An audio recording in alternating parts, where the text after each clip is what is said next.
দীর্ঘ 14 মাস পর চাল রফতানির উপর থেকে নিষেধাজ্ঞা তুলে নিল ভারত। শুক্রবার দেশটির কেন্দ্রীয় সরকারের পক্ষ থেকে দেওয়া এক বিবৃতিতে এই সিদ্ধান্ত জানানো হয়েছে। শনিবার ভারতীয় গণমাধ্যম এনডিটিভির এক প্রতিবেদনে এ তথ্য প্রকাশিত হয়। প্রতিবেদনে বলা হয়, চাল রফতানির উপর নিষেধাজ্ঞা তুলে নিয়েছে ভারত। এক বিবৃতিতে রপ্তানিকারক বাসমতি ব্যতীত অন্য সব ধরনের চাল রফতানি করতে পারবেন বলে ভারতের কেন্দ্রীয় সরকারের পক্ষ থেকে জানানো হয়েছে। একই সাথে চালের রফতানি শুল্কও কমানো হয়েছে। আগে যেখানে রপ্তানি শুল্কের হার ছিল 20%, সেখানে বর্তমানে তা নামিয়ে আনা হয়েছে 10%।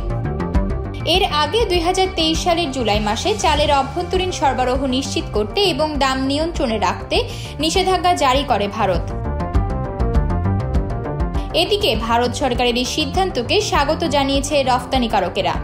এমন সিদ্ধান্তকে তারা এই খাতের জন্য গেম চেঞ্জার বলেও উল্লেখ করেছেন।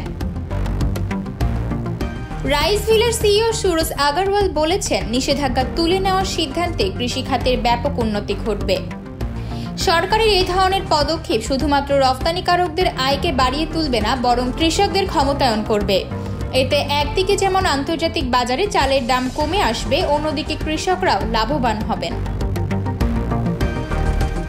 বিশ্বের 300 কোটিরও বেশি মানুষের প্রধান খাদ্য ভাত। 2022-23 সালে ভারত থেকে মোট $4.2 মিলিয়ন মূল্যের সাদা চাল রফতানি হয়। আগের বছর এটি ছিল $2.62 মিলিয়ন মার্কিন ডলার। ভারত থেকে চাল রফতানির প্রধান গন্তব্যগুলোর মধ্যে রয়েছে মার্কিন যুক্তরাষ্ট্র, থাইল্যান্ড, ইতালি, স্পেন এবং শ্রীলঙ্কা।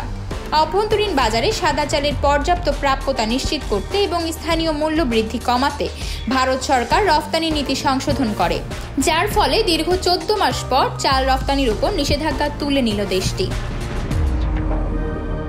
আতকিয়া মাইমুনা, বার্তা 24।